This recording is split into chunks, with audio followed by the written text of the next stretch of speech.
Paper leak होता है तो उसकी जिम्मेवारी बीपीएससी की है।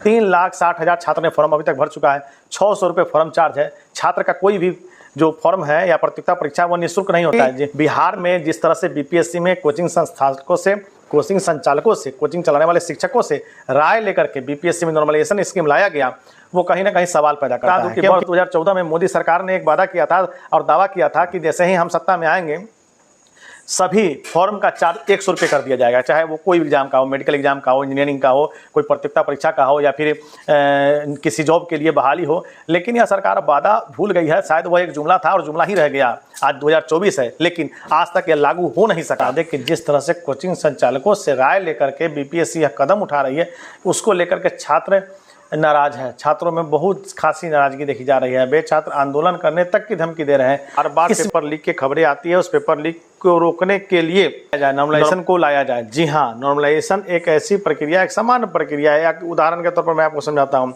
जैसे अमूमन हर बिहार के सरकारी स्कूलों में 1 से 8वीं तक, 5वीं तक जो भी स्कूलें रहती है, उसमें यह सरकार का निर्देश रहता है कि छात्र जो परीक्षा देते हैं, चाहे वो 3री, 4थी, 5वीं के हो, उनको एग्ज़ाम देना है और वो उनको पास कर देना है। उनको अगले क्लास में टर्मिनेट कर देना है सीधा, क्योंकि छात्र को फेल नहीं करना है। सरकार का पूरी तरह निर्देश है, छात्र जो भी पढ़े।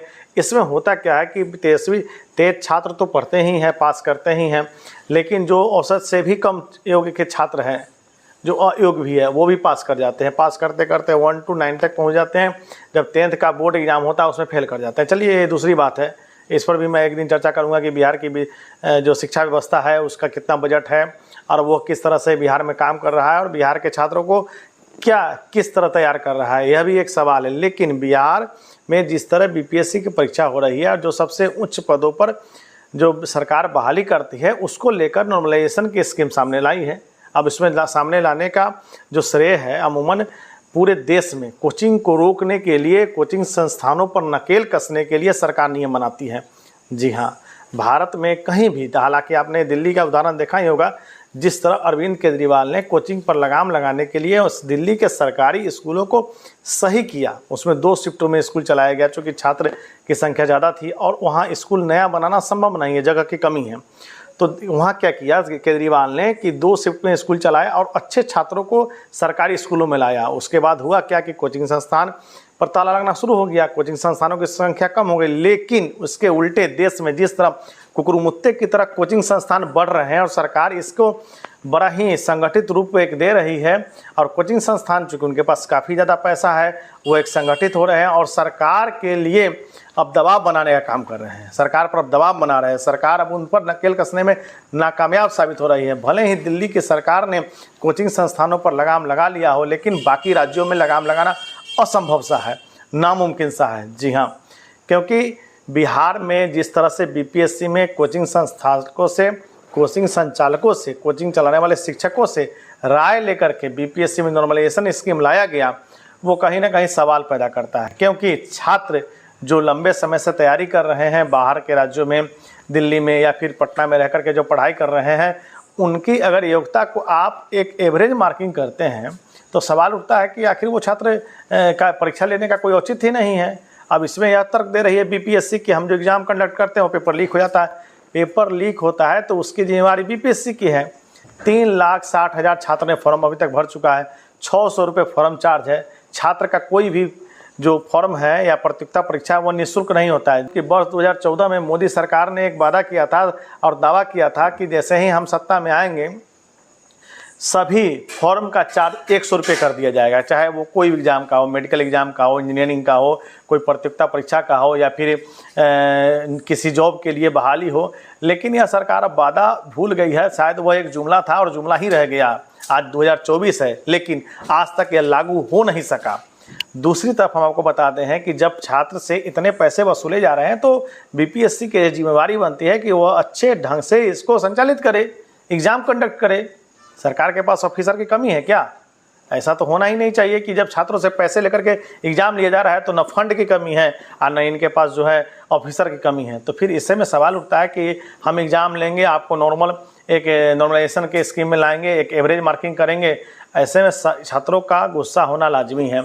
दरअसल पिछले महीने कुछ कोचिंग संचालक बीपीएससी के पास गए थे और उनको बीपीएससी ने खुद बुलाया था, उन्हें एक बैठक के लिए बुलाया था और बैठक किया था। बैठक में यह बताया था कि आप आइए, हम थोड़ा आपसे सलाह लेना चाहते हैं। सलाह लेने के बाद में यह तय किया गया कि बीपीएससी की पीटी का जो एग्ज़ाम है दिसंबर में जो होने वाला है, उसमें हम नॉमिनेशन लाएंगे। हालांकि यह बात तब क्लियर हुई जब यह बैठक समाप्त हुई। बैठक के अगले ही दिन इसको बीपीएससी ने क्लियर किया कि हम नॉमिनेशन लाएंगे।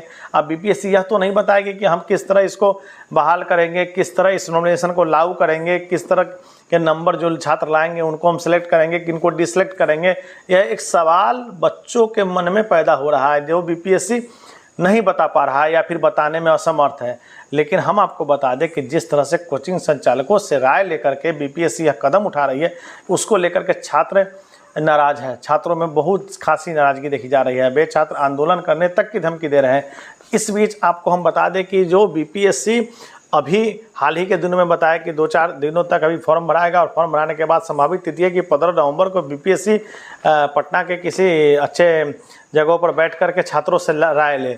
शायद 15 नवंबर इसको तिथि मुकर्रर की गई है। मैं छात्रों से अपील करूंगा कि जो छात्र बीपीएससी की तैयारी कर रहे हैं वे इसमें ज़रूर शामिल हुए। हालांकि ईमेल के माध्यम से भी छात्रों से राय सुझाव मांगा गया है। आपको बता दें इन सब के बीच परीक्षा की तिथि ना बढ़ाई गई है ना उसमें कोई चेंजिंग किया गया है। आप अपने पढ़ाई में लगे रहें, अपनी तैयारी करते रहें, क्योंकि जिस तरह बीपीएससी के एग्ज़ाम के पैटर्न को बदलने की कोशिश की गई है वो कहीं ना कहीं सवाल पैदा करता है, छात्रों के लिए एक मुश्किल पैदा करने वाला है। हम आपसे अपील करेंगे कि 15 नवंबर के होने वाले बैठक में हिस्सा जरूर लें। यदि आप पटना पहुंच सकते तो पटना पहुंचे, वरना ईमेल के माध्यम से भी बीपीएससी को बताएं कि नॉर्मलाइजेशन आखिर इसमें किस तरह हानिकारक है, जो मेधावी छात्र हैं उनके लिए किस तरह गलत है। कहीं ऐसा ना हो कि इस नॉर्मलाइजेशन की आड़ में इस बार की जो बीपीएससी की बहाली है वो कहीं 2024 की तरह एक स्कैम का भेंट न चढ़ जाए। ऐसा अंदेशा भी लोग जाहिर कर रहे हैं और ऐसा डर भी लोगों के मन में बैठ रहा है, क्योंकि नई स्कीम नई नीति लाने के बाद होता क्या है कि छात्र का जो मूल्यांकन है, उसकी ग्रेडिंग की जो नीति है या जो पैटर्न है वो एक अलग होता है और उसको सब समझते या क्लियर करते करते काफ़ी देर हो चुकी होती है। चूँकि बहाली की प्रक्रिया फिर आ जाती है, छात्र फिर अगले एग्ज़ाम की तैयारी में लग जाते हैं। लेकिन इन सब के बीच जो सवाल है बीपीएससी के लिए वो बड़ा अहम है। क्या नॉर्मलाइजेशन के बाद मेधावी छात्रों का सिलेक्शन हो पाएगा? क्या नॉर्मलाइजेशन के बीच जो मेधावी छात्र हैं उनकी योग्यता निर्धारित हो पाएगी? क्या बीपीएससी को इस चीज़ के लिए किसी अच्छे योग्य जो वरिष्ठ आईएएस है या आईपीएस है, जो यूपीएससी टॉपर हैं, क्या उनसे सलाह नहीं लेनी चाहिए था?